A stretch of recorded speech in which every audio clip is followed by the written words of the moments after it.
Hello and welcome to Comics and Public Culture with the Brooklyn Institute for Social Research. I am Suzanne Schneider, Deputy Director and Core Faculty at the Institute, and I'm pleased to be joined tonight by a wonderful lineup of guests and respondents to discuss some of the past century's most significant comics and their creators. Just to give you a little bit of a sense of the run of show, the order for tonight's events will be as follows. First, we'll be hearing from Michael Tisserand and Abraham Riesman, who have each been directed to speak to the relationship between comics, mass culture, and mass media. I'll then turn it over to Brooklyn Institute's own Ajay Singh Chaudhary and Rebecca Ariel Porte for a response, before segueing to a general conversation and leaving some time at the end for questions. So if you have them, please submit them via the Facebook chat, and we'll try to address as many as we can. Okay, so to get things kicking off for us, it's my pleasure to introduce Michael Tisserand. Michael is a New Orleans-based author whose most recent book, Krazy Kat, George Herriman, A Life in Black and White, received the Eisner Award and was named a New York Times notable book. His other works include The Kingdom of Zydeco, Sugarcane Academy, and the forthcoming My Father, When Young. Michael, thank you so much for being with us tonight. I'm just going to hand it right over to you. Thank you, Rebecca and Abraham. It's good to finally meet you, except for briefly at a book convention a while ago, and AJ. I think I'm sticking fairly close, but probably not too close to my instructions I want to talk about. But I'm going to share a screen and talk about how Krazy Kat was born out of a mass popular culture event, and how that sort of created a dialogue between Herriman and the reflection of our country that event signified. So let me get my shared screen on here so y'all can look at Krazy Kat instead of me. And we're not there yet, are we? Let's see, I need to get to a full screen. And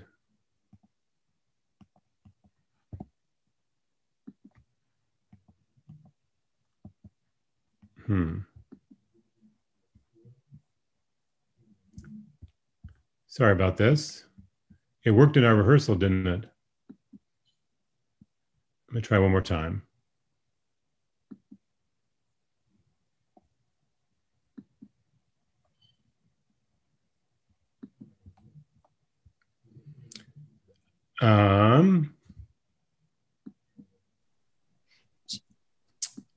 Let's see, let me try one more time if I can.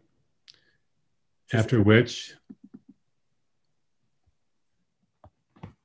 there we go.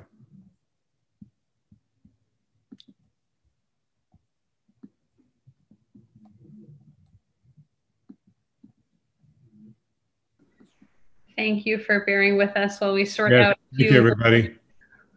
Does that look better? Does everybody see Krazy Kat looking into a mirror? Unfortunately, no. No, you're not seeing what I'm seeing? What are you seeing, may I ask? Michael, which checkbox do you have checked on your screen share? It says you're screen sharing on the top of my thing here. Okay, now you're not. No, I'm not. So one more time, screen share. I'm clicking on it. There you go. It's there. Good. Got it. Does everybody see Krazy Kat? Okay, good. Yes. So as I was saying, thank you all, and for bearing with that. So George Herriman, as I think a lot of you know, like as with Abraham's book, we're talking about a person who in many ways is sort of a self-created figure. That George Herriman came out of my home in New Orleans in the 19th century, of mixed race, and one thing that he experienced as a child that his parents experienced before him is that his identity itself shifted with history. It shifted with, in legal changes, social and cultural changes. Even before he was 10 years old, there was a time when the designation mulatto was on the census. There was a time when it was not. The question of whether or not they would be known as Creoles could take up more than my 10 minutes, but the next 10 hours, with all the complications of that word and sort of the class implications as well as race implications in Creoles. So, but what did happen as Reconstruction fell apart and was stomped down in Louisiana, is that his family, when George was 10 years old, used the strategy of racial passing to attempt to survive and thrive. And they moved to Los Angeles with the children. That's what George Herriman grew up with. And from that point on, they self-identified on census records as white, and in other places as well. It's worth noting, I don't have any photos of George Herriman. Here's his church, St. Augustine, in the Tremaine neighborhood in New Orleans. This is when George Herriman was living, and this is St. Augustine now. This is where Homer Plessy also attended services, Plessy versus Ferguson.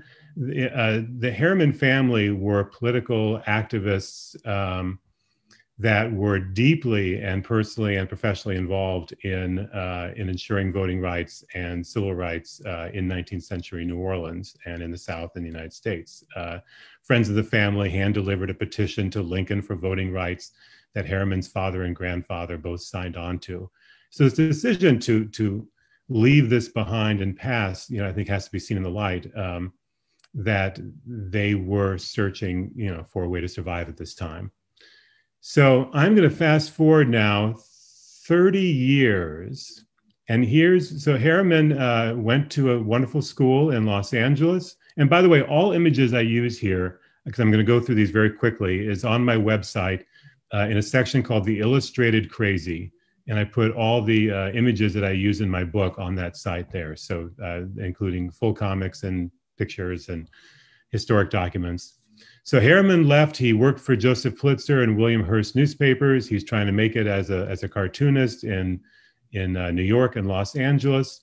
And he becomes a sports cartoonist. So here, George Herriman with a sense of identity as being unstable and shifting with the times and shifting with history, runs into this popular culture event, the sports event of the boxing color line. So the boxing color line had been drawn by white boxers for about 10 years previous to this photo, which is about 1908 or 1909, I believe, in which white boxers refused to go into the ring with black boxers and declared it was against their dignity. Jack London was a big proponent of this and others.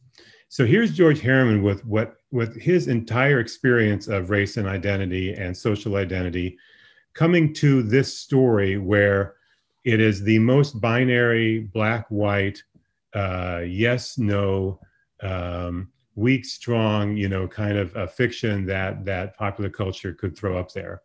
And he responds in a really incredible way. So, and that incredible way is the creation of Krazy Kat. So this is Sam Langford, a boxer that Herriman went to go see box several times in Los Angeles. And here's one of Herriman's comics of Sam Langford.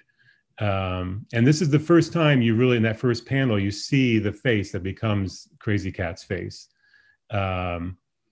Here, and Herriman's mockery of the boxing color line couldn't be more explicit. Sam Langford is being dragged out of the Lily White Inn. All these white boxers are circling hands and gleefully singing to themselves, he's gone away, he's gone away. But then what happened after that was Sam Langford won a bout against a white boxer and came back and demanded his entry. So in 1910, the next boxer to enrage white America because he was talented and, quite simply the best boxer was Jack Johnson. And Herriman again turned to anthropomorphizing as one of his techniques in doing these sports cartoons. Here is Johnson as a hen thinking about taking a plunge into the lily white sea. Again, he couldn't have been more explicit. I should mention here, although I didn't include it, that one of the ways Herriman dealt with this story was by putting his own spin on minstrel shows. Minstrel comics were as popular as minstrel stage shows. So I think it takes a lot of discussion of context before I feel comfortable showing those images, because they look horrendous. But if you spend the time to see what Herriman is doing with them, it is that dehumanized figure that's being kind of turned upside down and subverted in his work. But it's interesting, I think he chose with the idea of anthropomorphizing his concerns. After Jack Johnson handily, no pun intended, defeated Jim Jeffries in Nevada in 1910, there were riots across the country. And within a couple of weeks, George Herriman had this black cat be set upon by a little white mouse for really no reason at all, explained in the bottom of his comic, The Family Upstairs. And this is the birth of Krazy. This is where Krazy Kat came from. And if you look at that face, especially maybe clear in the fifth panel, it's really just, a little doodle right there, but that's the beginning of Krazy's face, and it goes back to Sam Langford's caricature and moves upward into the Krazy Kat that we know. So Herriman continued to deal with race explicitly from time to time, including this depiction of the Klansman. But more and more, it was sort of embedded in Krazy Kat, both race and gender questions, or just questions of identity at all. I'm going to move, like I said, incredibly quickly through here.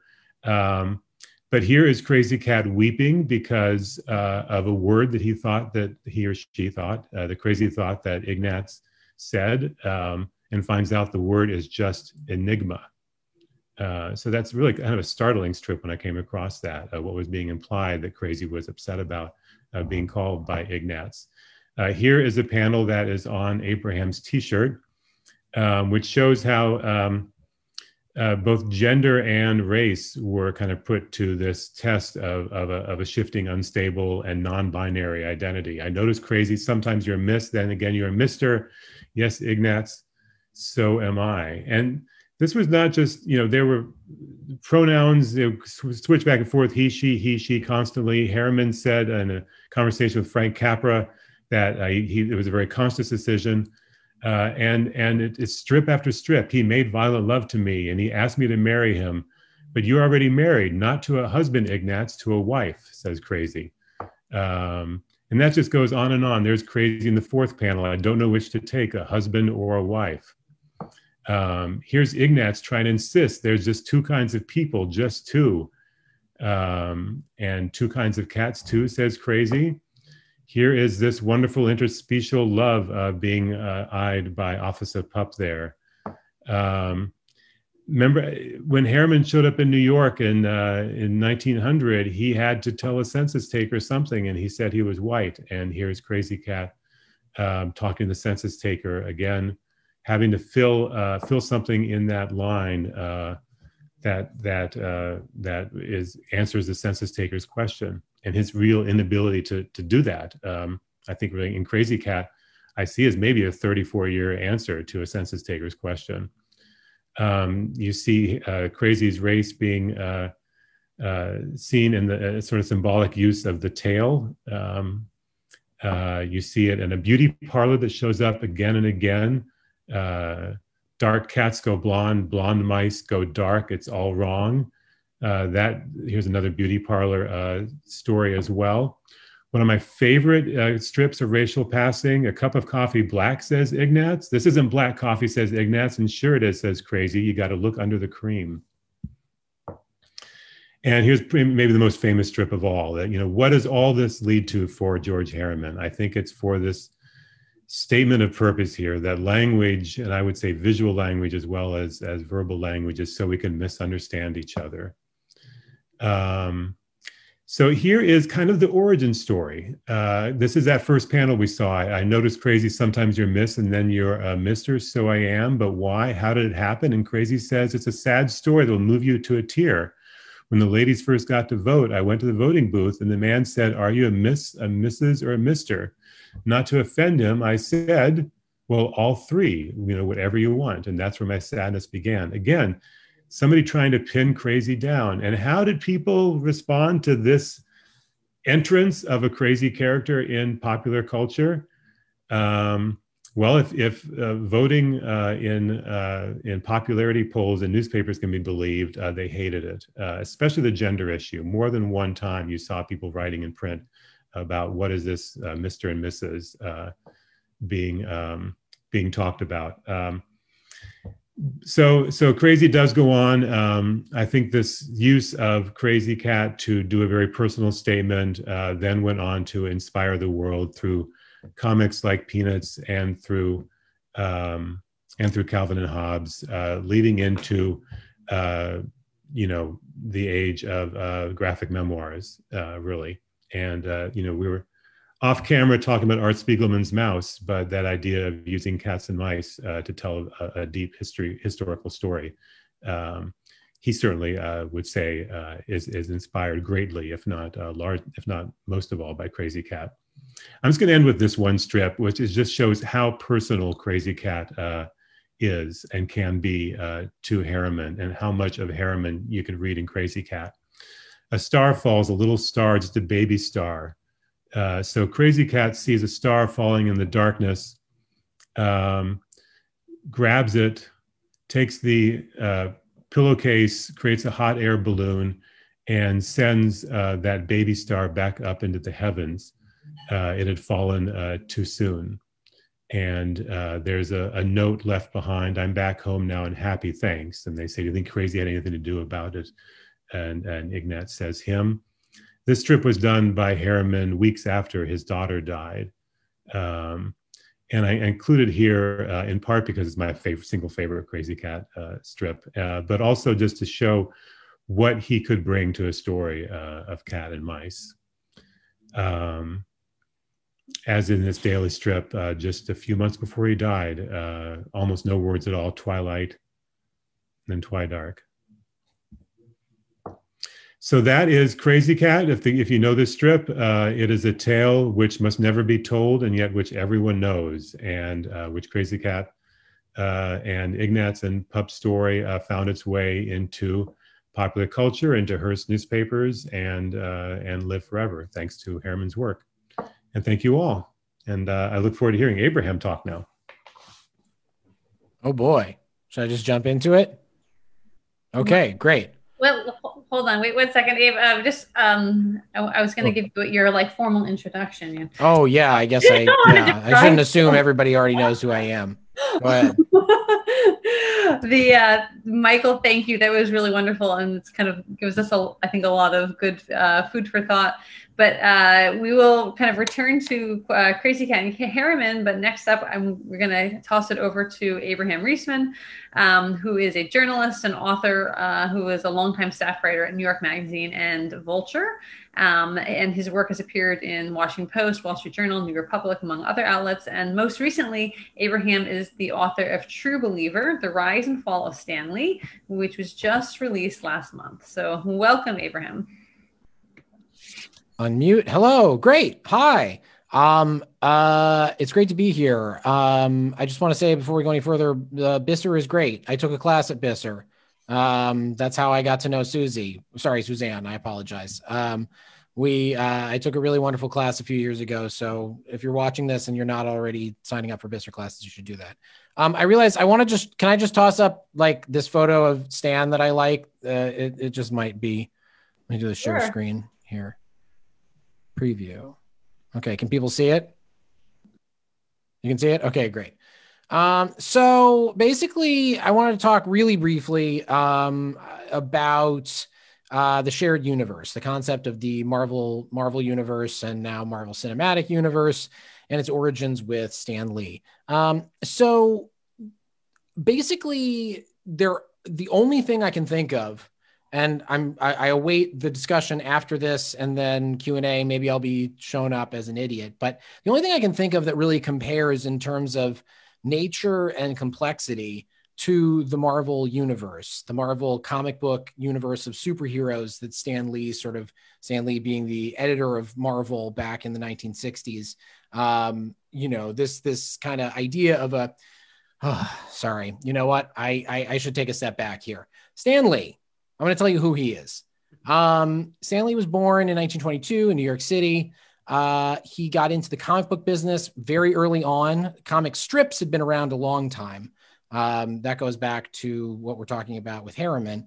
But the form of floppy that's sort of, just a little smaller than tabloid sized, that didn't exist until about 1932, 33.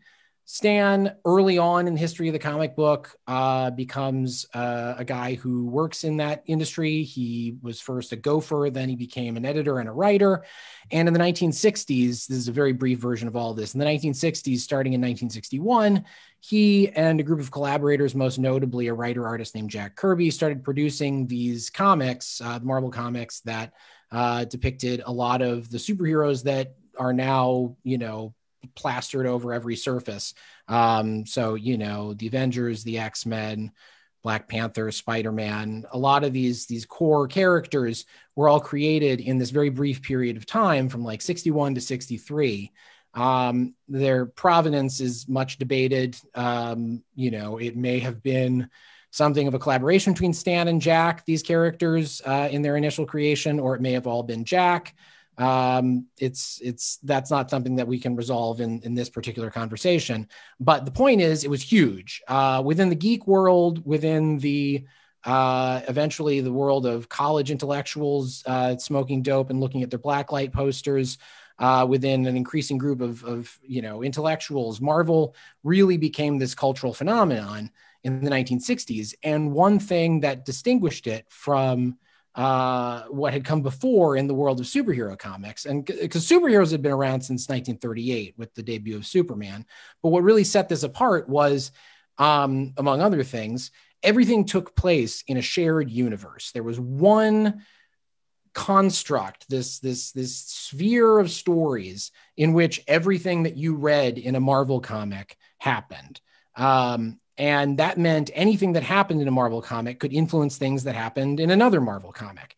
And that's not just, what's interesting here is it's not that there was just Marvel Comics #1 and then Marvel Comics #2. You were having there's a Thor comic, there is, like I said, X-Men, there's an Iron Man, whatever. All these things are having their own linear progressions. But at the same time, the stories are crossing over and the characters are popping into each other's books, and things that happen in one comic can have an effect on things in a completely different series. And the person behind this was Stan. Like I said, there's debate about who created the characters, but when it came to the shared universe idea, Kirby specifically, according to his biographer and assistant, a guy named Mark Evanier, Kirby really actually didn't like having to deal with a shared universe because he liked being something of an auteur on his stories, and he didn't like that he had to incorporate things that happened in comics that he had nothing to do with. So we can relatively safely assume that Stan was the person who came up with it. And even if he didn't come up with it, he was certainly the man who managed it because he was the editor of the entire line of Marvel titles. So, even though Jack Kirby was working on a bunch of Marvel titles at any given point, he was not working on all of them. Stan was. So Stan was sort of the keeper of continuity. The way I would describe this is, Roger Ebert used to say that movies are a machine designed to create empathy. And this was a machine designed to create addiction. This was a method of selling narrative that was genius because you had to, or at least felt like you had to, read every comic that Marvel put out, or at least every superhero comic that Marvel put out, in order to understand any one given comic of Marvel that you picked up. And that meant this is long before the days where you could wait until a trade paperback of collected comics came out, and then you could sort of try and sort it all out. Then you had to go run to your local newsstand, your spinner rack, whatever, and pick up every Marvel comic every week because you didn't know what was going to happen that was going to affect that. Even if you weren't that into Thor, you had to read Journey into Mystery, the Thor comic, in order to be prepared for whatever's going to happen in, Tales of Suspense, or is going to happen in The Amazing Spider-Man, whatever. So this turns out to be an enormously consequential concept. And this is we now live in the universe that the Marvel universe made. It first metastasized out into comics You had their rival company, DC Comics, was had also had superhero characters dating back. That's Superman, Batman, Wonder Woman. That dated all back to the 30s, and those characters had occasionally crossed over, but it wasn't a shared story. It wasn't one big shared universe. And also, very often in those comics, there was no continuity from one issue to another, much less continuity from one series into another series.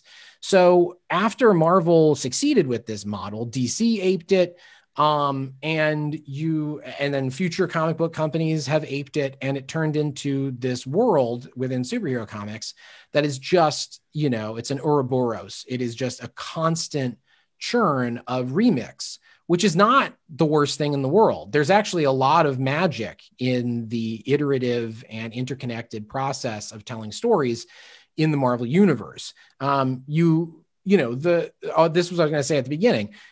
One of the only things you can compare the Marvel universe to in its complexity, length, and more importantly, just sort of the philosophy of having characters that cross over, multiple authors, and sometimes in the case of like some of these characters, like I mentioned, unclear authorship, and this idea of canon and what counts and what doesn't. The only thing you compare the Marvel universe to is scripture. I'm Jewish. I tend to think in terms of what's in the Tanakh, and you have these characters, and not just the Tanakh. You then go out into any number of Jewish religious texts, and you have these characters from the original set of stories that appear. We don't know who the authors are for a lot of these things. Again, there's canon, there's things that cross over and blah, blah, blah. The Marvel universe was kind of the first construct, and I'm prepared for rebuttals from people who are listening. The first construct really since the scriptural age that really has reached that size, because there are hundreds upon hundreds upon hundreds of thousands of Marvel story.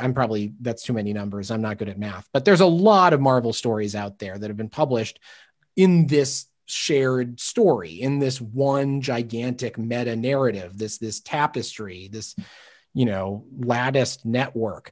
And it's not stopping. It continues. And, it's now metastasized out into film, obviously, in the form of the Marvel Cinematic Universe. Which is all those Avengers movies that you're sick of, but feel obligated to see because A, everybody does it, and B, if you like, Guardians of the Galaxy, you might feel like, well, something's going to happen in the next Spider-Man movie that'll probably affect that, so I should go see the Spider-Man movie so I'm ready for it. It's genius.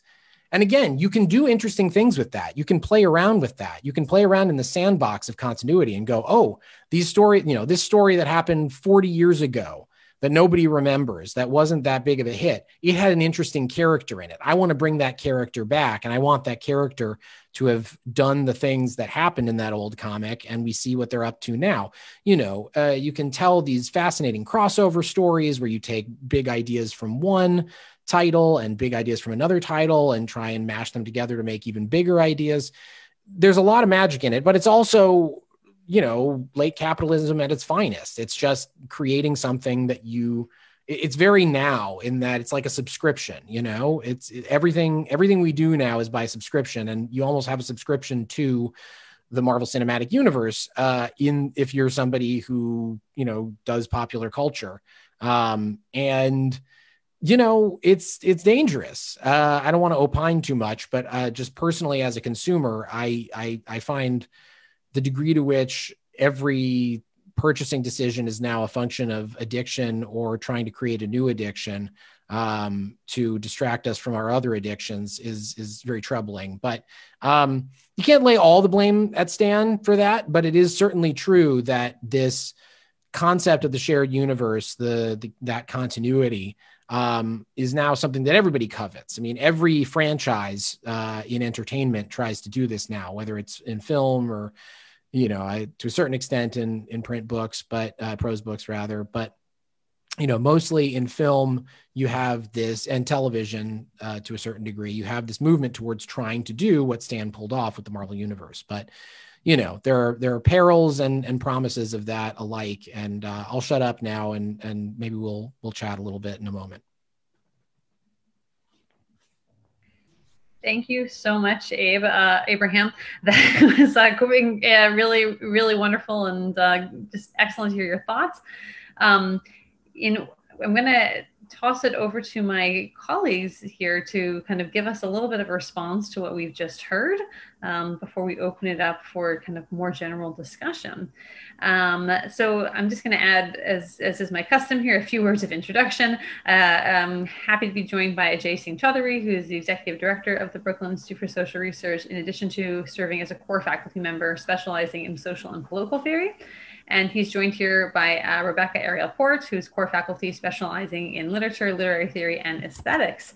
So Ajay and Rebecca, please take it away for us. All right, am I up? Yeah, I think so. All right, so thank you so much, Abraham and Michael, for these meditations on very, very different parts of the comic sphere and of mass media. So I'm really looking forward to seeing what putting them next to one another does for us.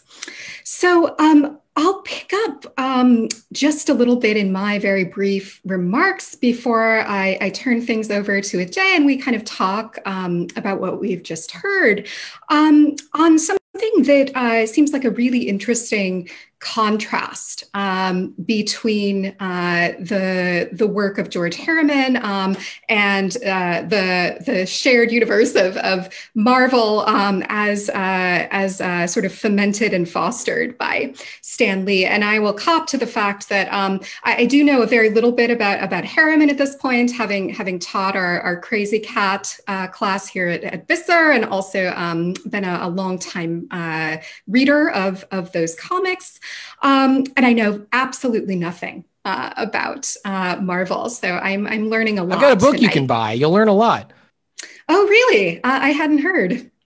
So I want to pick up on this thread that I see as a way of navigating what for me are two very different parts of my mind. And it is this thread of kind of endless development versus what the critic Sarah Boxer has written about, and I think a really interesting and clever and useful essay in Los Angeles Review of Books about kind of the phenomenon of crazy criticism, by which she means the tendency of criticism to stop at merely praising the genius of George Herriman, and I adore Herriman. I think claims of genius are well warranted, but there is a kind of frustration in me as a sort of recalcitrant intellectual at the idea that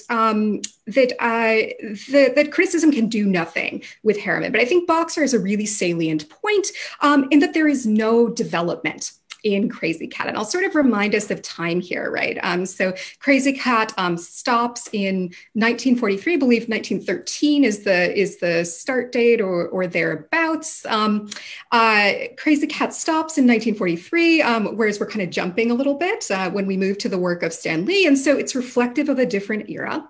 But Boxer's kind of well-taken criticism of the idea that there is no development in Krazy Kat might be put down to the fact that it is a single scenario that is more or less repeated with slight variations over and over again. And this is a scenario that takes a lot of color both from the high art and the low art of Herriman's time. So I'll pause to say what that scenario is for people who may not know Herriman that well. So many have done this in fancier and more eloquent words than I'm about to, but the short version is that it's, you know, and this is a crude kind of way of putting it, a story about a kind of love triangle. And it takes place in the almost Arcadian landscape of Coconino County, New Mexico.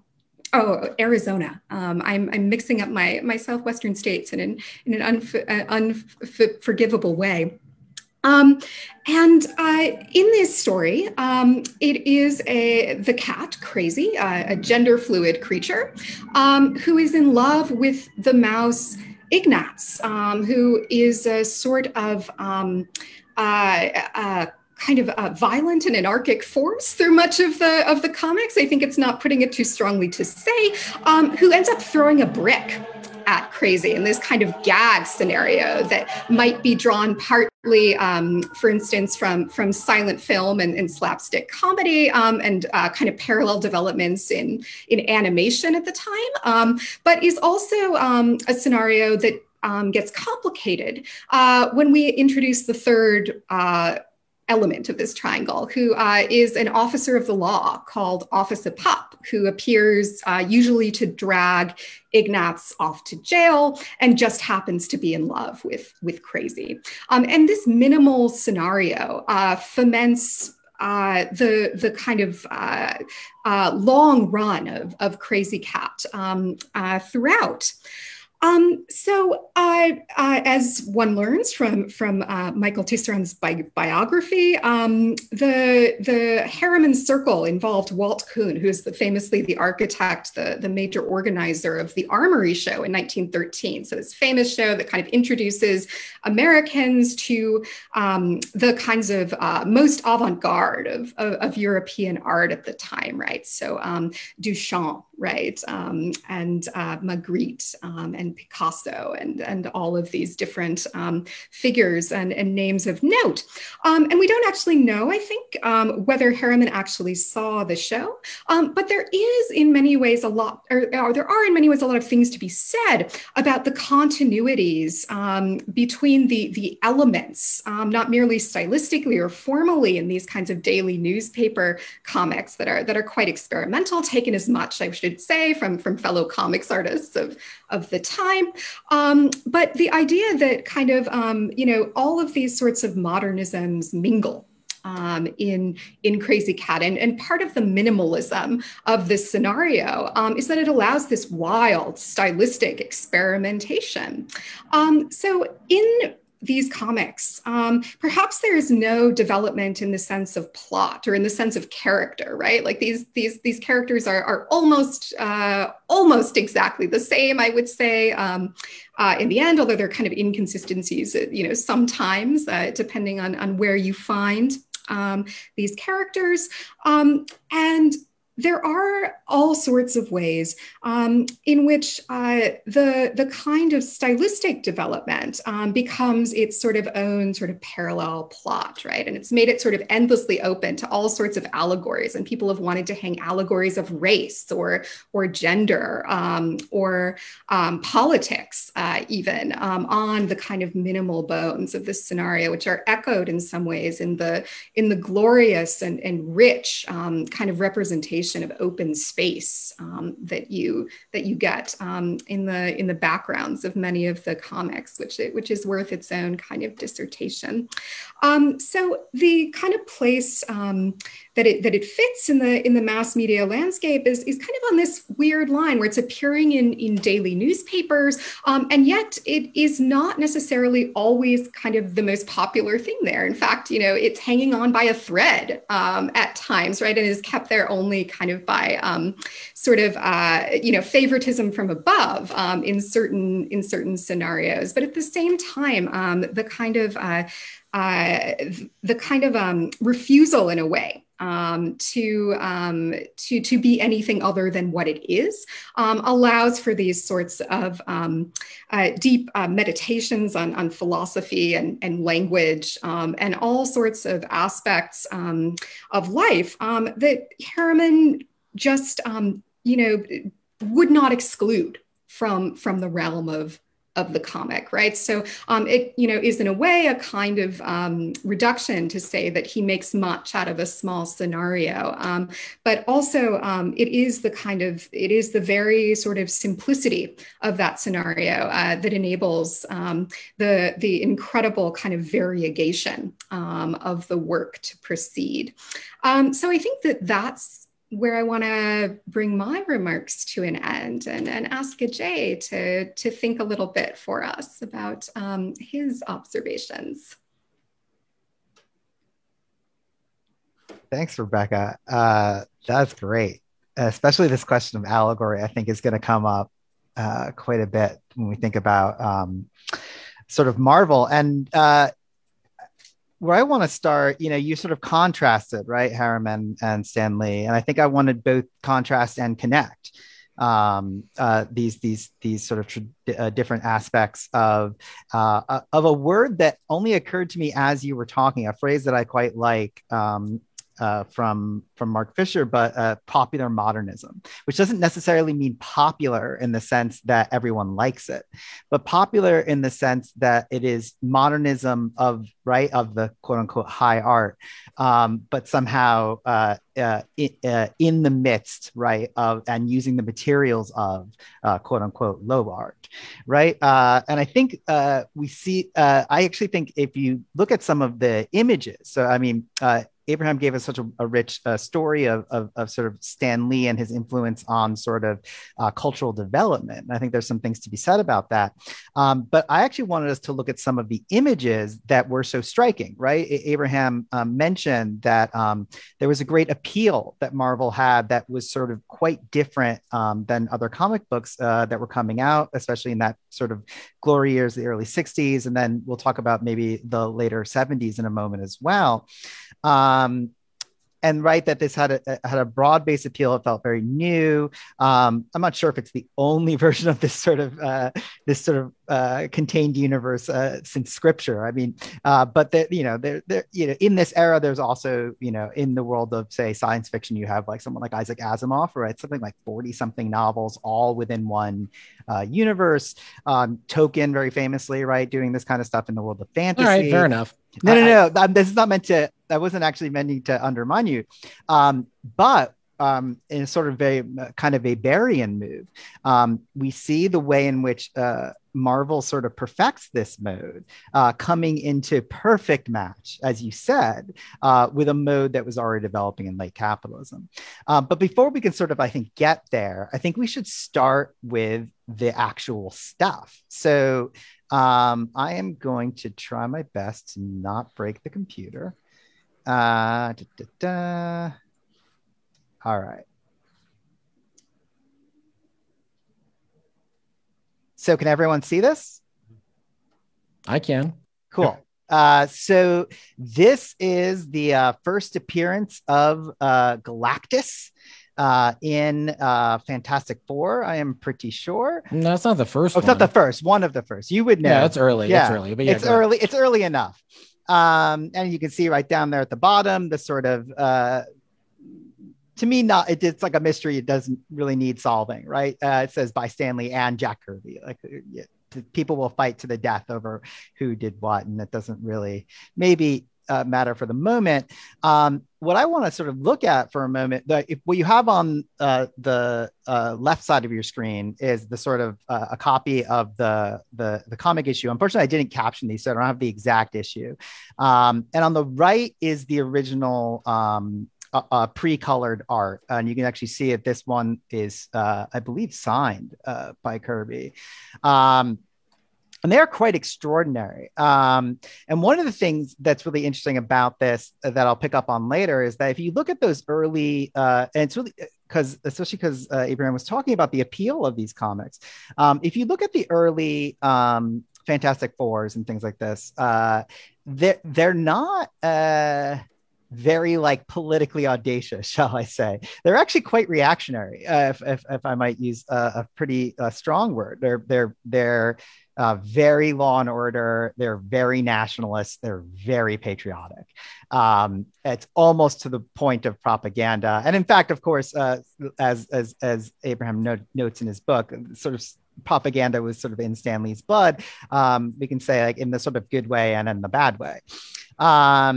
But what I do want to notice here is one, is that Kirby's art style, the art style that started coming out of Marvel in this period, is just totally bonkers. And it's not dissimilar, to use the phrase that Michael introduced before. Actually, it contains elements of the visual language that have been developing in American comics since the teens, 20s, 30s, right? Look at like Galactus's hat and think of Krazy Kat's tail. Again, like you can tell a lot. There's actually a famous bit from Art Spiegelman, who we've already mentioned, who I'll talk about again in a moment, right? You can tell a lot from a really jagged line or for a couple curvy lines. And this kind of interest and use, again, of blend, it's not like blending high and low to make middle, but rather to try to sort of like work out the concept of what these two-dimensional tools of storytelling and expression can do is something you see happening in panels like these.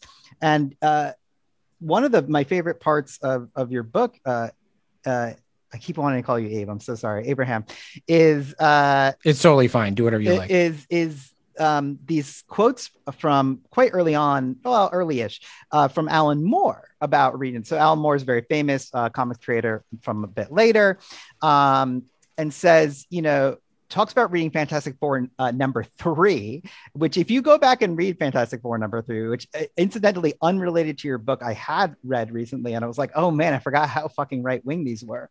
And Moore is a notoriously political writer. He's an anarchist. He's very open and very, very hardcore about his politics.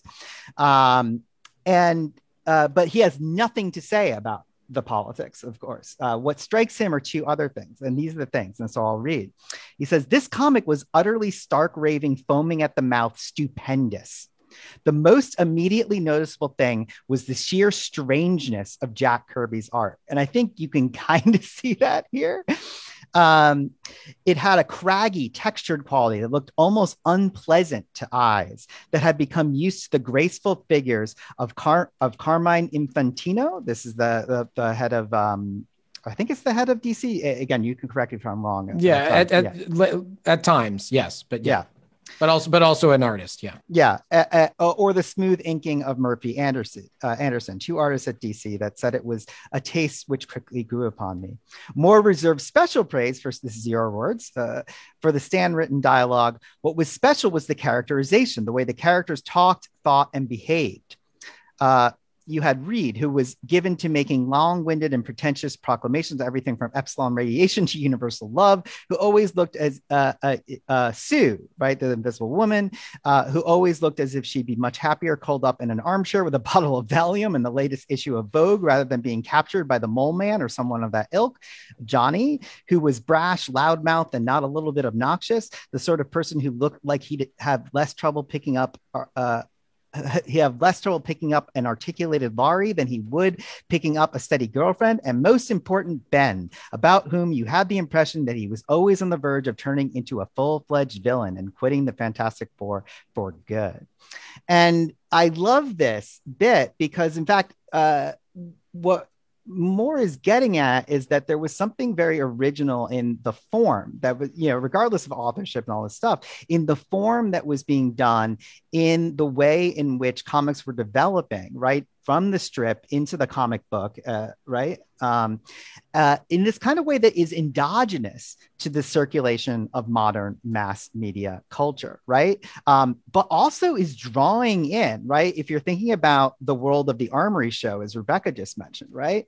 It's drawing in the worlds of the burgeoning worlds of the beats and psychedelia and all that stuff, right? From all around as well. So like, if you like jump ahead, right, here's a classic Fantastic Four selection. You can sort of see the angularness in Thing and right, how like it does, like Thing is the stony guy, how much it doesn't kind of really make sense. There's also this incredible use of motion, right? Like it's not quite the Italian futurist or something like that, but it is really this kind of frenetic thing.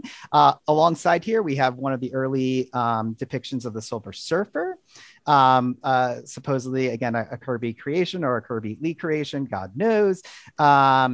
And here we see just sort of wild imaginative images, right? Forget the like story happening around it. The images are really striking. And I think it's not an accident that some of this becomes, has this sort of appeal, especially to intellectuals that Abraham was referring to.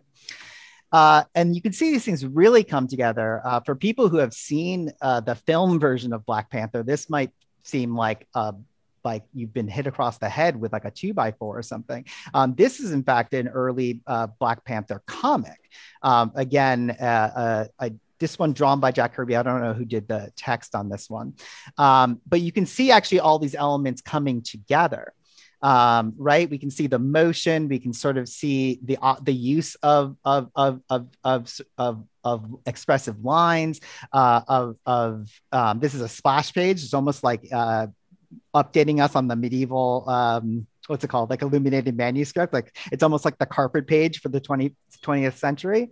But you can actually see all those things coming together with the weird sort of like not actually very human looking humans that Kirby draws, but how enticing. It's very off-putting, right? I think it's almost Brechtian, right? It's like off-putting, like these people are ugly and weird, and yet you are drawn to them.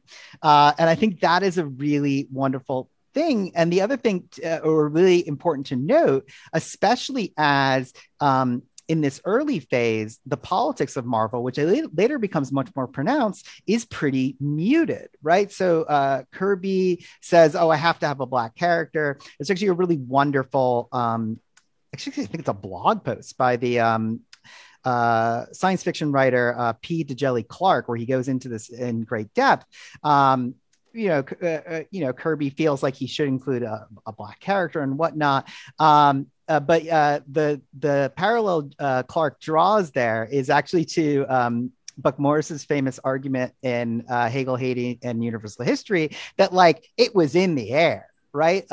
Things like the civil rights movement, things like, right, in the same way that Hegel certainly knew of something like the master-slave dialectic when he was writing phenomenology, probably Lee and Kirby and the whole, Marvel team, they didn't not have newspapers. They knew things were happening in the world.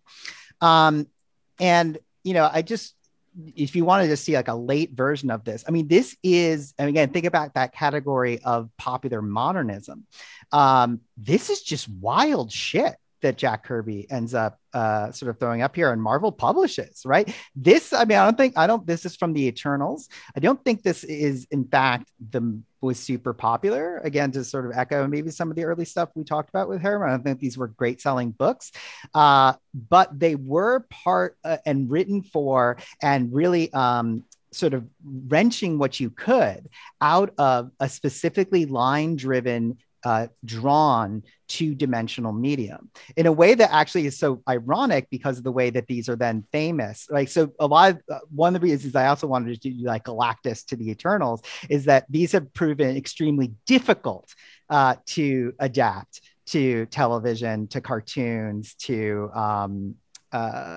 cinema, especially. I think when they tried to do Galactus for one of the movies, they made him just like an impersonal swarm of clouds or something. It like there is a way in which this has a logic on a flat page, and it doesn't have a logic in three-dimensionality. And I think this ties into questions that I hope maybe we'll get into later of sort of mythology and the idea of comics as a kind of American mythology, which is a form of, I will quote, not from the only time, right? Sort of Nora Horkheimer, right? Is also a form of enlightenment. Right? It tells us something. It gives us conceptual information about a culture that produces this stuff.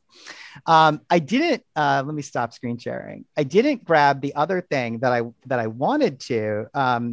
Just because I actually realized that it would take up too much time because it's mostly text driven. But in the mid 70s or so, when Stan Lee starts actually basically kind of stepping back, and you can read all about this in Abraham's book, people like Chris Claremont and others really start sort of building what becomes the sort of, I think, the Marvel brand for the 80s, 90s to not quite to today, but as this kind of like socially conscious version of comic books, very famously in the X-Men and things like this. Again, I'll reference that Clark really nicely done Clark blog post where he says it's like they very famously kind of do this like Malcolm versus Martin thing with Magneto and Professor X and all this stuff, but it's like kind of like it's like a little bit of a reductionist version, but it's also like pretty interesting, right? Like Magneto is this very sympathetic character, and Clark writes is when he was a young black kid reading this and not very well off, he says, well, very long before it was a meme, he was like, I thought Magneto was right? Like it spoke to him, right? And Magneto, like, for people who don't know that those stories, like comes supposedly a Holocaust survivor and encounters this discrimination that happens, against mutants. And it's a really interesting spin on the sort of superhero genre. There's only so much you can do with superheroes, and they do end up being fashy most of the time. And one of the ways you can sort of get out of that dilemma is the sort of story that they start spinning with mutants. But I just want to sort of say this, which is that Herriman and Kirby and several others all do end up in this kind of canon that someone like that Art Spiegelman tried to create. And I actually looked up the original exhibition sort of like text, and it's like pretty funny. It's like, this exhibition has been founded on the premise that comics are a bona fide cultural and aesthetic practice with its own history, protagonists, and contribution to society on par with music, film, and visual arts, right? Like, and it goes on like this. It's hyper apologetic and defensive. And it offers up this kind of auteur theory that I think is actually like deeply detrimental to understanding what these things are, and also then of course what they become, right? Because these are all artists working within mass media circulation. They're not in isolation. Herriman is more of someone working on his own. Obviously, Stan Lee famously is basically working with the stolen labor. At best, it's pretty an ugly story of like dozens, not just Kirby, but many, many, many, many people who end up with their work owned by Stan Lee. But that if there's a minimalism in the art in the work of Herriman, the maximalism we see in the work of Marvel, these things don't happen in isolation. They happen as part of circulation, and they happen as part of media. And I think where I'll end my little spiel, although I have millions of things to say. Well, I'll end it on two things. One is that it would be like, so one, we do have to think, I think, about when we're supposed to talk about Marvel. I don't know as much about Herriman. Again, there's a nice division of labor here. The question of sort of like labor practices and all that is very much at sort of, and it's in the front of, it's all over the book as well, right? It's all over the story of Stan Lee.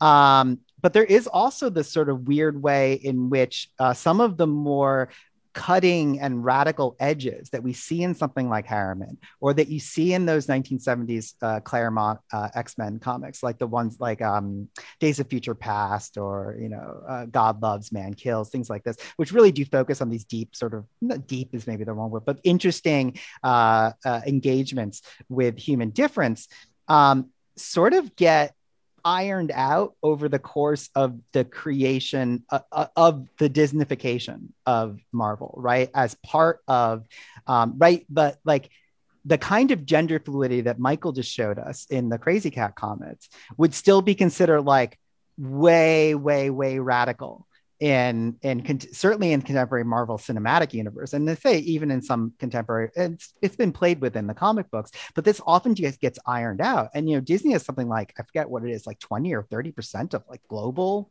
commercial market share. And I think we'd be remiss not to sort of think about that and what that does in turn backwards to comics. And I'll end with this line from one of my favorite essays about culture, which is the culture industry. And I think it speaks specifically to what Abraham was saying with Stan Lee's talent, which, and this is right, Adorno and Horkheimer write this. In the influential American magazines Life and Fortune, the images and texts of advertisements are, at a cursory glance, hardly distinguishable from the editorial section.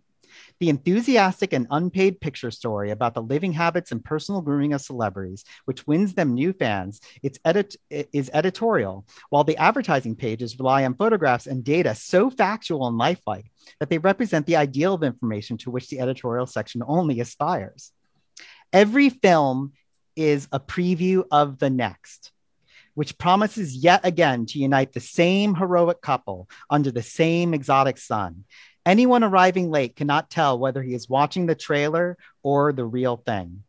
The montage character of the culture industry, the synthetic, controlled manner in which its products are assembled, factory-like, not only in the film studio, but also virtually in the compilation of journalistic novels, hit songs, predisposes it to advertising. The individual moment in being detachable, replaceable, estranged, even technically, from any coherence of being, lends itself to purposes outside the work. And with that, I will stop. Thank you, Ajay, Rebecca, Abraham, Michael. I'm just happy to kind of throw it back to you. There's a ton here that you can jump off from and maybe speak to. So yeah, please take it away. Abraham, you want to go? Me? Who, well, me? I mean, we did chronology first, and now we can circle and do reverse chronology, maybe. Sure, if you want. You know, oh, geez, I should have had something prepared. I was really fascinated looking at I was really getting lost looking at those Eternals and Black Panther pages. You know, Ajay, you said that the Black Panther was early Black Panther. That's actually not that early. Not. That's from when Jack Kirby came back. It's around the same time as the Eternals, because it's when Kirby leaves Marvel in 69, 70, and then comes back in 76 after a stint at Should DC. I put it back up? If you want, it's very pretty. I love looking at it. Here, I'll show the. Keep talking. I also have my little Kirby blacklight poster there. Oh, geez, you saw how messy my little fainting there we go.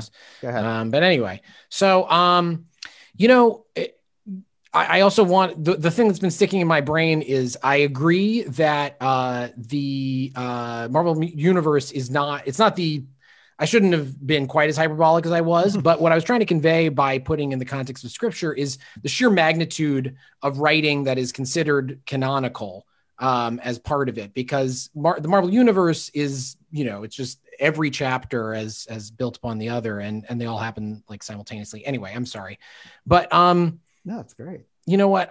Can I pass and think for a second? I feel like other people may have other things to say, and for some reason I'm being very inarticulate right now and don't want to stumble and sound like a fool. Yeah, no, absolutely. Sorry, Rebecca, did you want to jump back in? Please. Yeah, no, sure. I am happy to. I mean, I don't think inarticulate at all. I am really kind of struck in the last couple comments by this problem of working under constraint in a lot of different directions, right? So Herriman is working with the constraint of the daily newspaper strip, right? Which you know, one could argue you need a certain amount of kind of repetition going on, right? Like that like the material constraint of the form, it also affects kind of like, you know, the shape of the pages that he's given and the amount of space that he's given. So learning a little bit about the actual kind of, you know, form of the comic book as opposed to the kind of newsprint page, I think is really, really helpful. But I'm also thinking about kind of, you know, these larger kind of cultural constraints, right? Or ideological or, you know, political or economic constraints that people are working under as well, which seem to me so much a part of this story. And I'm really curious to learn from other people, you know, how you think, you know, constraint shapes the work of the comics artists that we're thinking about. Well, I mean, tonight. There's certainly the constraints of, you know, having to pay to put food on the table, which is, you know, something that really was a problem for Jack Kirby. Jack was pretty good with money, but he was not a wealthy man by any stretch of the imagination, you know, not an uber wealthy man by any stretch of the imagination. And he kept working at Marvel long after he had felt completely unappreciated and had been mistreated on a number of occasions, because there was a lawsuit issue with DC, so he couldn't go back to DC. And there really wasn't any other game in town that could allow him to provide for his family. So, you know, he stuck around at Marvel a long time after he really wanted out. And, you know, it's always interesting to wonder if there had been some way, you know, if we'd lived in a socialist utopia and he'd been allowed to kind of create at whatever pace and with whatever materials and with whatever storyline guidelines he wanted, it'd be interesting to see what happens. Because, you know, he left Marvel and went to DC to have fewer constraints, but even there you could still have your comic canceled, you know, and that's what happened to him with his initial offering of characters. They were in their own little storyline that kind of got truncated after not too long. There were just always going to be these constraints. And that said, you can make the argument that the more constraints there were, sometimes that can have a positive impact, because if you're left to your own devices and you just go floating out into the ether, then you can end up with stuff like Kirby's later work, you know, which is good. with like beyond DC and, you know, beyond Marvel. And it just, I mean, he was getting old at that point as well. But, you know, when you don't have anything sort of reining you in, it can be an issue. This is often a problem in comics, I find, because you have the constraint of Marvel and DC, and you have creators who get really good in that constrained place and justifiably feel like they're being mistreated. So they jump ship and create their own characters. And then those characters are very rarely as successful for them, and certainly in the grand scheme of things, than the characters they were working on at Marvel and DC. So anyway, the point is the constraint of having to work for one of the big boys, one of the big two, the Marvel and DC, in order to make your living has long been a problem. But also, you can't discount the fact that sometimes creatively, you know, the good fences make good neighbors. That's not the metaphor I'm looking for, but the constraints can be nice. That's what enabling. No, there's a way of narrating sort of the whole history of making as finding the constraint that you can bear, right? And sometimes there can be certain forms of flourishing even within bad constraints, which is no excuse for not seeking a better form of them. You're making me think about how the incredible florid, almost over fullness of those Jack Kirby panels seems to me kind of almost a sort of resistance to an attempt to impose austerity, right? Or to a scarcity of resources, right? I mean, what would I do if I were an artist potentially in order to kind of resist some form of privation? I might at least let the realm of my making be as full of detail and motion and color as I possibly could. So it is not a substitute for these other kinds of resources, but I do think it could be framed as a response to them. I mean, I would happily proffer the sort of, again, with the sort of minimalism of Herriman versus the sort of maximalism of Kirby. Although I should say there's a lot of lines in Herriman. No, there's a lot of lines. No, I'm not trying to. I'm not trying to say one is bad or one is good. What I'm trying to say, what I was thinking of in this conversation, though, is in fact of the constraint of working with the pencil on the page, and that these are one thing that really is very clear about these artists and many other comic, especially comic illustrators, is the interest in sort of finding out just how much you can do or express with that pencil on page, within the frame, within playing with the page, in a way that is, of course, right. It can be the frenetic, like overstuffed thing we just saw from Kirby, or it can be the kind of shadows that come off the back of Krazy Kat, right? And these are both ways of dealing with these, like working for these media. And I think that is actually another really good example of the ways in which, and actually comes Abraham, you write about this, right? That of those sort of early Marvel figures, Kirby is one of the only ones who actually is sort of interested in drawing. And a lot of these folks were just getting, again, you talk about, the almighty dollar. you know, there wasn't Jack Kirby was of a generation where you couldn't have grown up reading comic books because they didn't exist. So you had, or you couldn't have been reading superhero stories. Maybe you're reading comic book strips, but the superhero comics thing didn't exist. Yes. So once you finally, you know, eventually you have fans going into these things, but initially you're not starting in comic books because you're a fan. You're starting because you want to, you need to make a buck. B, you want to use it as a jumping off point for doing like magazine illustrations or whatever. And anyway, yeah, you're absolutely right. Jack was one of the only people, him and Will Eisner and others. Eisner for sure. Yeah. But especially Will Eisner and Jack Kirby were two of the only people who early on were like, oh, you can actually do something interesting with the comic book medium. But so I want to just jump in and let Michael on the stylistic front with regard to Krazy Kat as well, like where we have a number of kind of questions or observations here with regard to the kind of, you know, particular styles. So Michael, please. Well, I was thinking about that, the question of constraints. You know, there are a lot of enduring myths about Herriman that even people who've read my book and I say this isn't true, come at me and want to talk about because they believe and love the ideas so much. And one of them is that Herriman sort of flaunted, you know, the big boys for him were Joseph Pulitzer and William Hearst. Yeah. And he sort of somehow magically escaped the entire economy of comics by getting this mythological lifetime contract from William Hearst. Well, William Hearst said, we're going to pay him. He's going to do whatever he wants. And that's the way it is, editors, and you can't drop him. And that's been cited again and again and again and again. You know, I found letters from Herriman where he was, you know, concerned that his contract was going to get dropped, you know, over and over again. And he was never he was never sort of castigating his art and his work. But he also talked very frankly about how people don't like it, and the syndicate could just run old years of the work, and nobody would notice, and that kind of thing. And by the end, he was right. You know, I don't think Krazy Kat. I've been thinking ever since Rebecca mentioned about Krazy Kat developing as a character. I've been thinking about that because Krazy Kat does say in many ways that same character, but kind of like Charlie Chaplin's Tramp.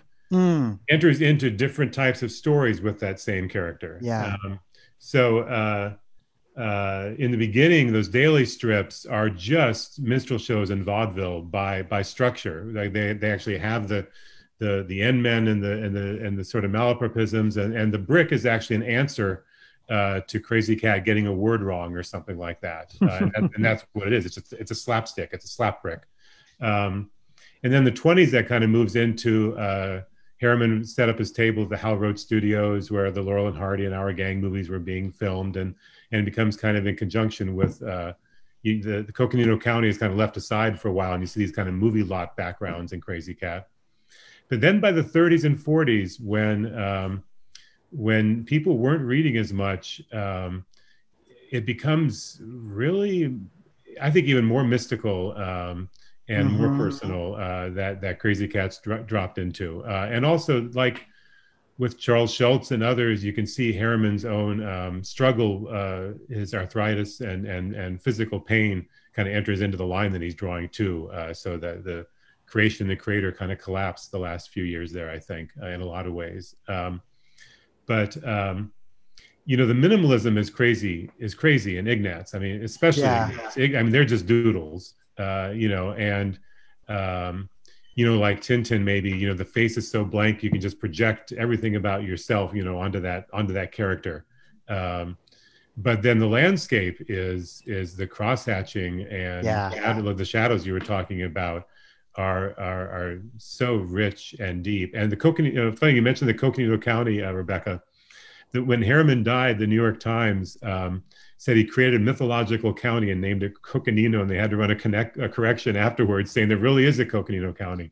But that's how real I think Herriman made that landscape. And Herriman's Coconino it kind of runs across northern Arizona, southern Utah, and into New Mexico. Those landforms kind of stretch all over the place. So he kind of made that, but he really made it his own land, and then dropped these you know, very doodly things. There's a story about Herriman that someone else told, and I wasn't really fully able to verify it, but that he wished he had never done the brick toss. He said he got stuck with that, with that constraint, as you were saying. He got stuck with that moment of slapstick. And you do see in those last, he really does abandon it quite a bit, especially in his later years.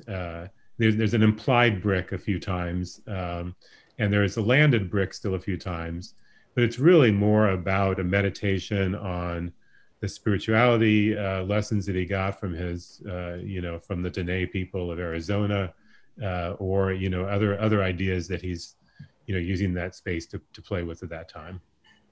So I was the frequency of the Navajo beauty prayer in the exactly. later years. I was hoping to kind of to forward two questions to everyone really that are kind of take us a bit away from those of style and toward maybe the role of comics in the kind of broader mass culture. Sure. And I advance these questions as our resident non-comics expert, really as someone who's an extremely basic and very amateurish knowledge of the genre. But, right, so certainly, when I was growing up, what were the comics? The comics were like the little insert in the Sunday newspaper, right? Predominantly the kind of comic strip more than the comic book was a thing that kind of informed my senses what the form was about. And I want to kind of put forth then two kind of related questions. One, the question of humor. To what role does humor play within these different products, right? Because they are funny in some way, but not necessarily in the ways that you would expect. And the second is really, again, thinking back to my like youthful self reading these things on, a Sunday morning, the question about comics and the creation of youth culture in America. And the ways in which that youth culture gets kind of tied in with kind of broader mass media and popular culture. And so, yes, I will just, throw those out to whoever wants to speak to whichever element. Well, humor is certainly huge in the development of the Marvel revolution, the Marvel experiment. And Stan gets a lot of credit there. I think we give him maybe too much credit, but, Stan was a very quippy guy in general. You look at the way he talked and his correspondence, and he tried to add that sort of, zippy word jazz and snappy comebacks to stupid questions, that sort of thing in the comics he wrote.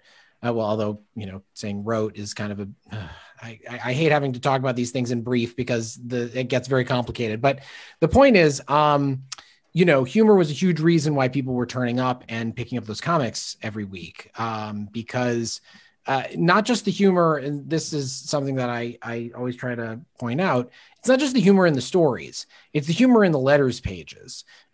Stan would, as the editor, write these letters pages where he would respond to letters from readers, some of them made up probably, but a lot of them definitely genuine, coming from people like George R.R. Martin and, any people who went on to work for Marvel, like Roy Thomas.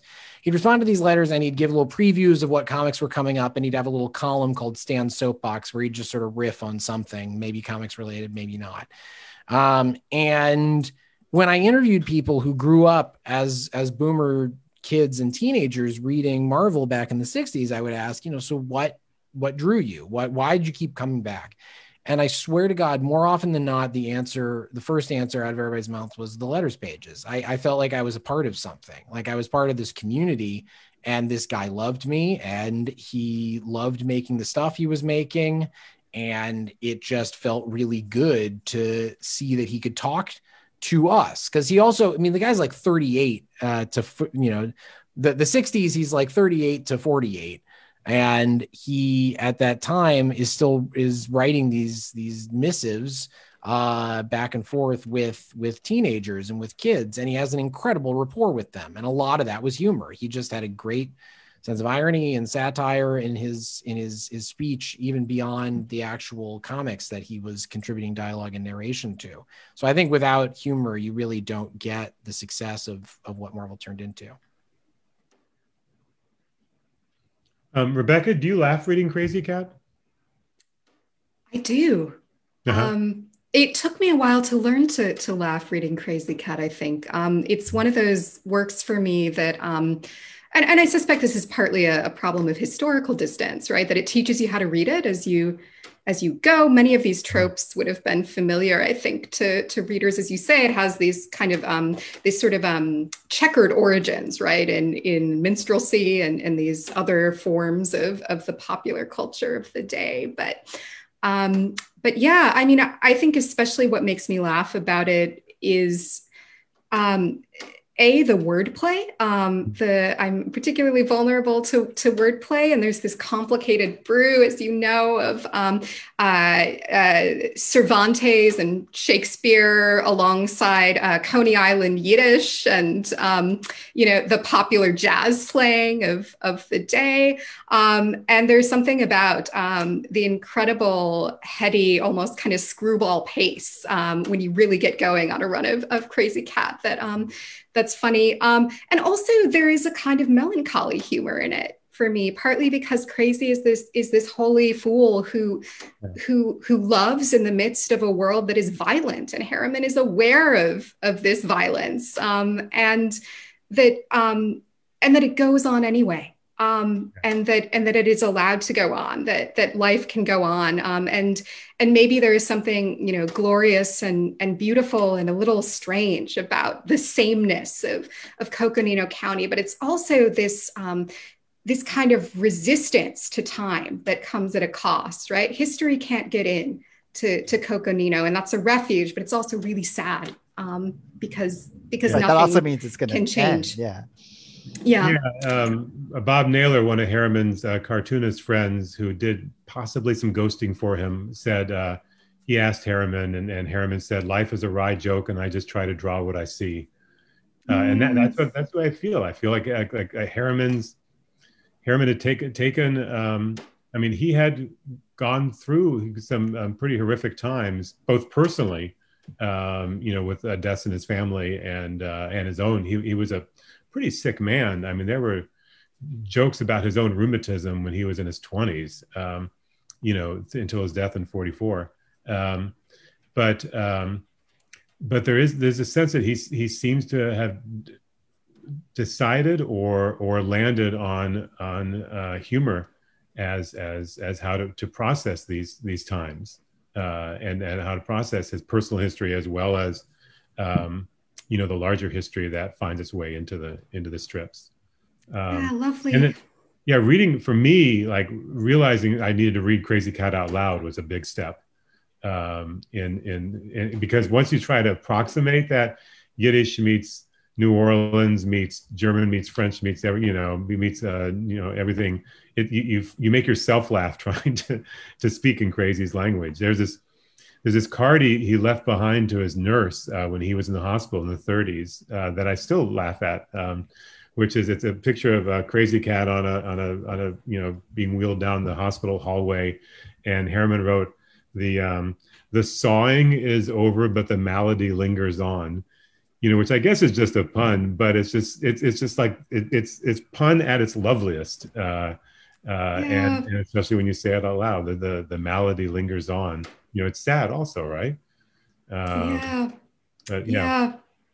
Oh God, I'm so glad to know that you laugh when you're reading it, and I think you're right. I mean, reading it aloud just makes all the difference in the world. And now I'm thinking too of all of the kinds of illness or broken bodies or damaged bodies that we see in Coconino County. I'm remembering the one about the Spanish flu. I'm remembering the one about the appendicitis. And the strange conceit, a little worm-like right, appendix that comes to character and comes hopping around. Yeah, exactly. The body just being so odd and unruly in Herriman, and also the conceit of Joe Stork, who brings all the babies in Coconino County, right? On the one hand, we could say that's kind of mystifying reproductive labor. On the other hand, it's sort of imagining a world where birth could happen without pain, right? So I don't know. It has both of those things always for me: the pathos and also the laughter. Yeah. Oh, Susie, you're muted, I think. Sorry. I was just going to ask Ajay if you wanted to respond to any of this, of these kind of either general comments or going back even to the questions on kind of the youth culture or humor. Or I mean, the humor thing, I think Abraham addressed it really well for the Marvel stuff. Again, we sort of have this interesting division of flavor here. And it is interesting, especially interesting is maybe not the right word, but like those as Marvel Comics develops, right, it like does become so operatic, right? But it still does retain this humor, not only in the sort of letter section, but this sort of like this insertion of strange humor. And that's actually one of the humanizing elements. I think that more quote like speaks to you from before, where like the particularly obvious case would be something like early Spider-Man's, where he really talks like a human from Queens, which is just not the way Superman, Batman, and Wonder Woman talk, right? Like it's just this very, very different element. About the sort of like youth culture, actually, to me, I want to like push this to like mass culture, because I think I actually didn't mean, when I was adding all those things about like Asimov and serialization and things like that, like there are precursors to this mode.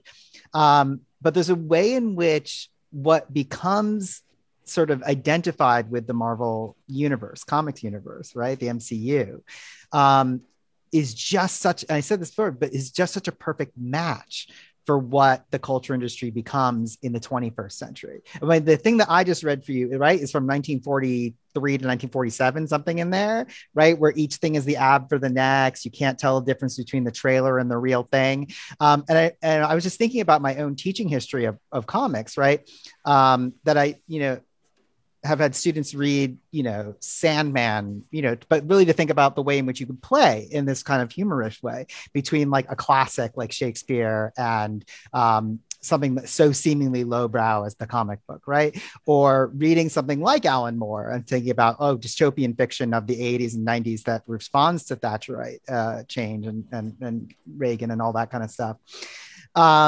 But there really isn't. The last time that this stuff sort of came up in a class of mine was for the class on capitalism and desire. And I remember showing a trailer for, I think, what was then the last Avengers movie and being like, who is this for? Right? It just exists, right? It supposedly everyone wants it. No one actually seems to want it very much. I mean, we all, like, as Abraham said, we dutifully go. So I dutifully go. Susie, your kids probably drag you. My brother's kids drag him. He's a filmmaker, and he's like, oh my God, this is not film. This is like being beat in the face with whatever the opposite of film is. And yet, right, you are like it is that system that you're describing. I mean, it sounds horrible to attribute this all to Stan, but that Stan sort of was so instrumental in sort of helping develop that technology, right? That like advertainment technology that really is so crucial to an even more monopolized, even more concentrated, and even more globally powerful culture industry today. And that's like quite dark. But also, like, if you're going to ask me, mass culture, youth culture, like, shit, that's where we end up, right? And right, like, and it's genius because you can give the illusion of variety, because within the context of this universe, there are all these different modes, but it's not actually a different set of works or a different owner. It's no, and in fact, people critically respond to this, right? So there's even within some of the more socially conscious stuff that I mentioned, right? There is this initial turn in 1975 or so, right, to like, we're going to have Native American characters, we're going to have Black characters, we're going to have Asian characters. We're gonna have like all these different religions and races, and we're going to play with gender and stuff. But it is a marketing logic, right? It's like the sort of cunning of history. Nancy Fraser writes about this really well for like the parts of feminism that are adapted into neoliberalism, right? Well, like, the X-Men, I mean, that international team that you're referring to, from All New, All Different X-Men, 1975, or Giant Size X-Men, sorry. Pre Claremont, right? Yeah, just barely pre Claremont, but those characters were introduced because Marvel was pushing for international markets. I mean, it was literally, they were just like, okay, well, let's have, a Russian in here, and we'll have an African, and like, whatever, just tossing people in. And anyway, go on. Yes. No. I was completely agreeing. And I was sort of ending, my comment simply ends there, which is that, if there is like something in these original creations, this is maybe a continuity to bring us back to contrast continuity. That is this kind of like the thing that's interesting about the idea of modernism and the idea, especially of popular modernism, is that you have an abrasive relationship in some ways, right? With the audience, if you will, like it's a give and take, and it's not necessarily a smooth ride. Whereas by the Avengers or whatever the latest Marvel production is on Disney Plus, which I just saw some stills from the other day, it's really bad. It's literally right saying like, it's just war propaganda. We should totally police the border and let's do some more war. And it's like it's wild if you are a comic book reader, as I am, to remember like when they bought Captain America back in like whatever it was, like not too long ago, a couple decades ago. The only way to make the story logic work within the universe that you were talking about, right, in the MCU, was to make him a radical anti-government figure, because if he was canonically the person who fights fascism, well, that's all he could be against the United States. So like I'm left in a very dark place, even though I love this material so much. I'm right there with you, buddy. I find things to enjoy sometimes in the MCU, and sometimes it gets the better of me, and I find myself weeping or cracking up. But my spouse always makes fun of me for this, but it's just on first blush, every MCU thing, I think the first thing that is like coming in my head while I'm watching is like, oh, screw you. Come on. Like, that's just my default mode. And I have to get over that cynicism in order to evaluate it. But like my initial response is just like, don't try your Jedi mind tricks on me. You're not going to emotionally manipulate me this time. You think you have the special sauce that's going to make me feel the things you want me to feel, but it's not going to work. And the first time it doesn't work. And then I watch it again and I end up like getting all emotional. But that's the point. It actually doesn't matter if you have the consciousness about it or not. You watched it twice. That's all that matters. Sorry, Rebecca. And that's the thing about the form of a desire, right? They change over time and they change historically, but once they come into existence, they are real and they cannot be experienced as false. Even if you have the equipment to kind of demystify what you were feeling. So there's the hell of it, right? Cat loves mouse. Mouse does not love cat back. It's tough. I mean, the other thing that one could say about this, especially I think today, is that the way in which these things came together in the 60s and 70s and in the sort of heyday, at least for comic books, again, I can't speak to the comic strip stuff as much, like was a mythos that people could believe in, whereas today it's more of a mythos shoved down your throat. And that's a really right. I will say you are a little bit in your ivory tower here, because there are a lot of freaking people out there who very viscerally love the Marvel universe. And I agree. But did anyone? This gets into a question of production and consumption. But it's hard to not love a thing when it is 1/3 of all things. It's a very good point. I believe that it is tyrannical to have to endorse the world as is. I agree. And that's the thing that contemporary Marvel is. And it in contrast maybe to what it was when Kirby's drawing the Thing as a straight line, right? As an abrasive, inhuman thing that's hard to sympathize with. It's a different world than when you're watching these films that are sort of like trying to envelop you in a very incomprehensible narrative of like American supremacy that's increasingly hard to stomach. I mean, when are we gonna get the Krazy Kat cinematic universe? Yeah, that's when the stuff gets really good. That's only under communism. Yeah. Sorry.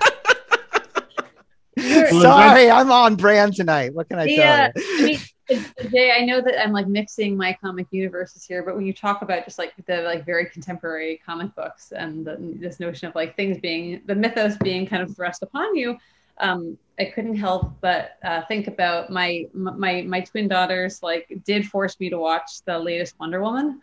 That's atrocious. That was atrocious. It's like the most like full throttle defense of neoliberalism I think I've like ever seen on film. Yeah, Girl Boss the movie. Don't ask for anything else. Like the world is as it should be. It was like astounding to see. It's an ultra reactionary movie, as are all the, I'm sorry, like almost all the, there's some good bits of these films, but they're almost all reactionary top to bottom. That they just released this 4-hour version of Zack Snyder's Justice League on HBO. Boy, right? Like we should have another talk about humorlessness.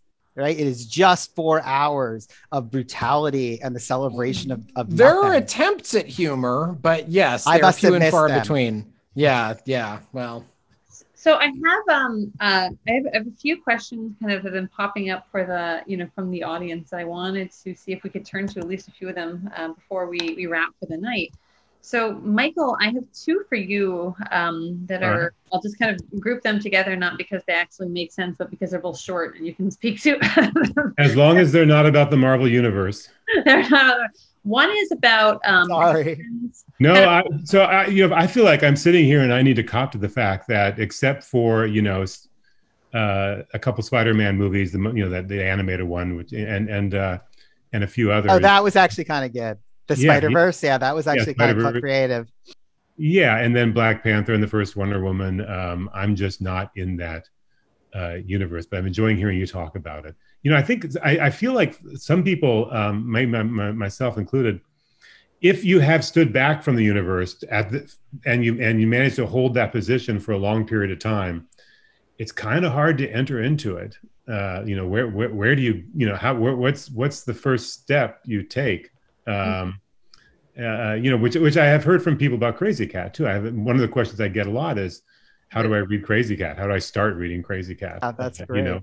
That it can seem like this hard to penetrate. And my answer is read it out loud. Like that's actually my or read it with Rebecca. Yeah, absolutely. So, I'm sorry, but go ahead, Suzanne. Yeah, so two kind of more specific questions. One is, we kind of spoke a little bit about Herriman's own biography and how that could have informed his perspective on race.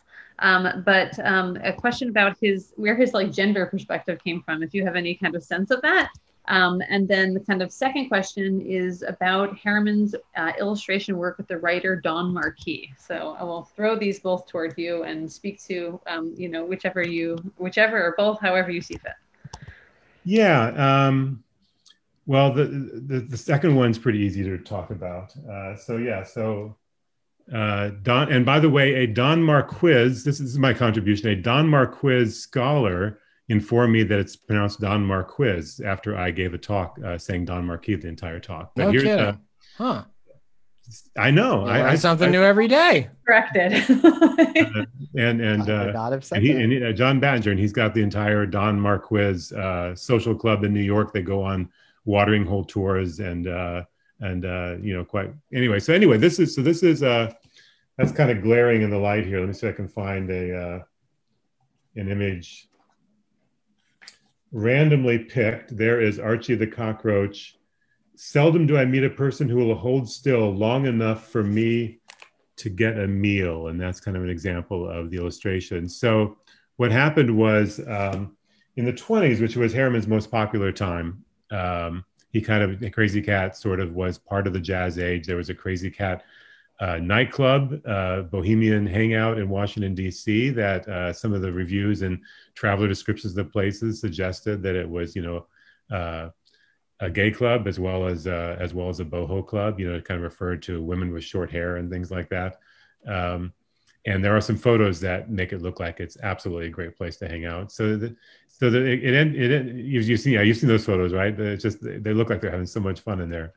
But in the 20s, Marquis was doing a newspaper column and about a cat named Mehedable and a cockroach named Archie, who was they were both reincarnated.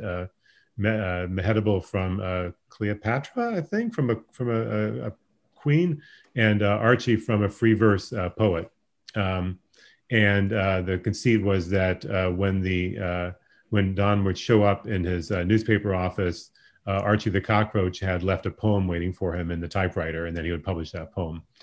So he published these, and it was another writer said, boy, those would sure look good with George Herriman's drawings. And it came at a really good time for Herriman, I think, because it was right at sort of going in the late 20s and early 30s, I believe. And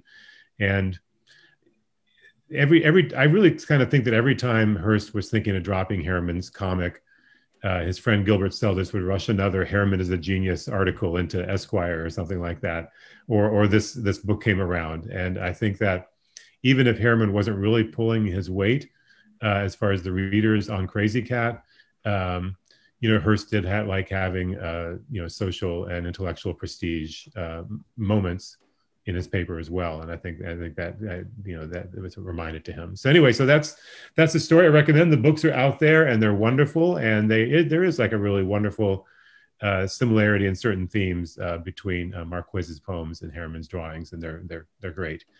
Gender. So this is another, people do like to project, I think Rebecca used the phrase draping allegories on Krazy Kat, and I think draping things on Herriman as well. So where did this come from Herriman? I searched for it quite a bit. His personal life was the hardest thing to write about because there just was very little material there. Even his marriage, there were no letters between him and his wife. And I just had one or two things that he said in letters to somebody else, and that was it. And then everything else I had was speculation from Herriman's granddaughter, who was quite young even when her mother passed away. So she just heard stories from other people as well. So I certainly can't speak to Herriman's sexuality, and to say whether or not that has anything to do with that decision. I think it's the sort of the unclassifiable nature of identity and the lack of complete usefulness of language in describing identity, whether it's pronouns or anything else that Herriman was after. The one time he was asked directly about it that we know about was when Frank Capra asked him, and Herriman said, I tried making Krazy a female, but I want Krazy to be able to butt into anything, like a sprite, maybe like a sprite, like in, a Shakespearean sprite. And that is one of the reasons why I think Krazy Kat, unlike the universe, has not made it to screen so easily, is when the one time it did in these King Features Saturday morning cartoons in the 60s, it was specifically decided that they could have nothing suggesting a gay relationship, and they had to make a squeaky little girl voice for Krazy, which is just awful to listen to. Rebecca, one of the lovely things that I learned from your book is that someone eventually cut together Krazy Kat with a Beckett play, which is oddly apt, right? Someone noticed an isomorphism between those two, ostensibly very different universes. And there's a ballet, of course. The ballet. Which Herriman drew the scenery for on a rolling paper, and it shifted behind the characters as they danced. Charlotte Rae played Krazy Kat. So again, you had a female Krazy Kat, but it's crazy to watch. It's really fun. It was a live New York television broadcast in the 50s, just a few years after Waiting for Godot. So I have one more question, and I think we might actually wrap up fairly soon after this, just because our evening is getting late. But this is, Abraham, for you, and really also, again, for anyone who wants to speak to it. You mentioned this, the Marvel Universe as this kind of, almost like self-referential world that in some ways kind of mimics the structure of scripture. Or you mentioned kind of Tanakh. There's all these commentaries and different stories that one could point to. But and you certainly find that within that kind of a scriptural tradition, but to kind of play a little bit of Rome or Athens and Jerusalem game, right? You also have this as a feature of mythology, of course, of kind of Greek mythology, of Norse mythology, and these characters that Stan Lee and Jack Kirby and whoever else are kind of we don't want to use necessarily the language of creating, but are certainly kind of bringing to the mainstream in this kind of high period, have often been kind of spoken about through this lens of a new American mythology. And I'd be curious if you wanted to kind of weigh in more about that, the whole idea. I mean, I always get nervous about using the word mythology because mythology is free and Marvel isn't, like I'm serious. It just, you're starting to tell Disney that they own God. And I don't like that. I'm not mad at you for saying that. I get upset about that sentiment. I mean, God has multiple shareholders. It's true. That's right. It's just there's this tendency to call it mythology so you don't have to make it actually good also. Like, there are so many wonderful superhero stories out there, and there are so many bad ones that have gotten by on going like, well, these are archetypes, or like, these are the tropes of this mythology. So we need to just regurgitate those tropes and those archetypes over and over again out of reverence for, the gods of these characters. And I think that it's wonderful to build in an iterative basis and go, okay, well, what's already been done with this character? Let's say that counted, but yes, and add this other thing. But, anyway, to get back to your original point, I just find it can also be really self-congratulatory, for somebody to, Stan, for example, told this story that was almost entirely, I'm virtually certain was made up. I wasn't in the room when all this happened, but, he said that he created Thor, of course, Thor being already actual mythology, that he created the comic book version of Thor because he'd been in a radio interview where somebody was saying, oh, it's like with all these characters you're coming up with, it's like you have a new mythology for the new 20th century, whatever.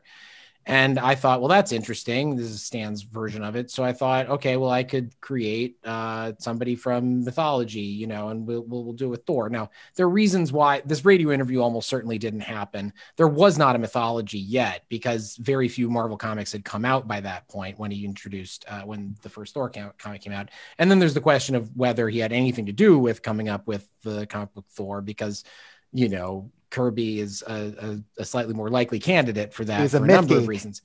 Because Kirby loved mythology. Yeah. Kirby actually loved mythology. And Stan liked it too. He read it. But like Kirby had already been playing around with mythology a lot. There had actually been 2 other comics starring a version of Thor that Kirby had already done over the course of his career by the time that the Marvel Comics Thor comes into existence. But, I think having reverence for mythology and understanding what makes mythology work. And of course, mythology is a very loaded and big term. I'm using it just sort of colloquially here. That can really inform making good comics. But I think a lot of times it's the use of the term mythology just makes me itch for the various reasons that I've already laid out. Well, it would seem to me to make quite a bit of sense that like the social and aesthetic experiences that we might associate with like mythology, if we're talking about American mythology, well, like of course they're just like commercialized. That's true. I guess it is appropriate. Yeah, if you're going to have an American god, it's going to be one that you have to pay for. Which I believe is the plot of a Neil Gaiman novel, no? Right. Just about to say, yes. No, I mean, I actually think everything you just said, I think speaks very well to sort of especially the way someone like Stan Lee, who really, forgive me, Spiegelman, but like there's a kind of way in which the framework of that sort of like, here are the great works of comic art, and Stan's incessant quest to like make people like take himself like somewhat seriously are very, very similar. And I think Abraham is right that like a certain sort of weak use of the term mythology can really sort of play into that logic and also play into all kinds of reactionary logics that you see in fan culture. And that's like a whole different story where it's like, oh, you can't change X or Y because it's always been that way.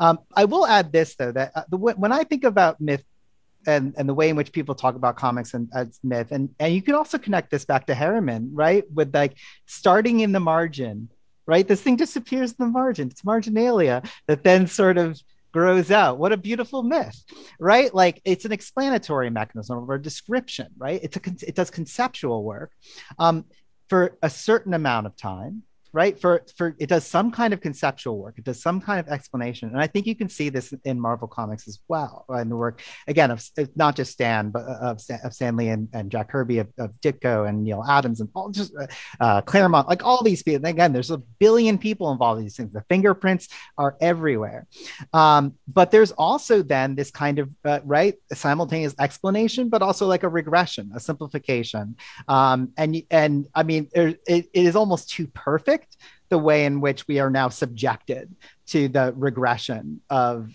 Marvel, of the Marvel cinematic universe.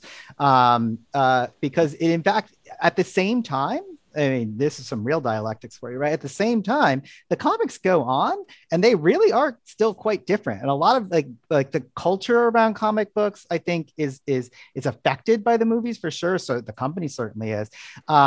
But, you know, I was saying in one of our prep sessions, this is actually before Michael and Abraham, you guys were here.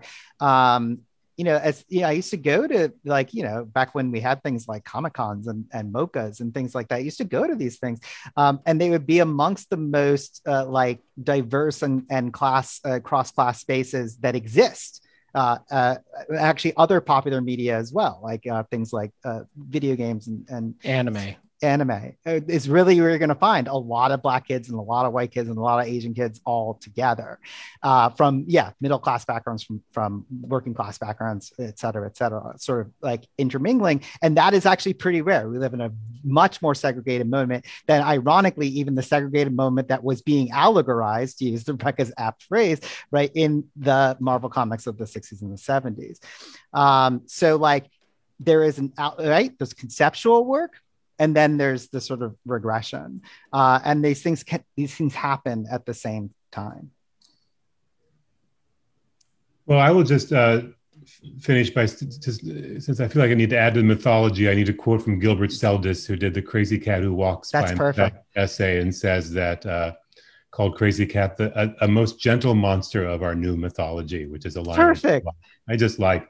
And this Krazy Kat meets the Marvel Universe was the most ambitious crossover event of all time. It was. Well done. We stream up in our like little planning sessions. That's pretty good. Well, I think maybe with that, we will wrap up. Thank you so much to Michael, to Abraham, Rebecca, and Ajay. Thank you to everyone who's been watching at home. Yes. This is a really just, as promised, a kind of quite wide-ranging discussion. You know, both of our guests have wonderful books out about these creators that you can look to if you want to learn more. And otherwise, we look forward to seeing you at another Brooklyn Institute event sometime in the future. Thanks, everybody. This was delightful. Great. Bye. Thank you all. Thank you, everyone. See you in Brooklyn. Bye. Good evening.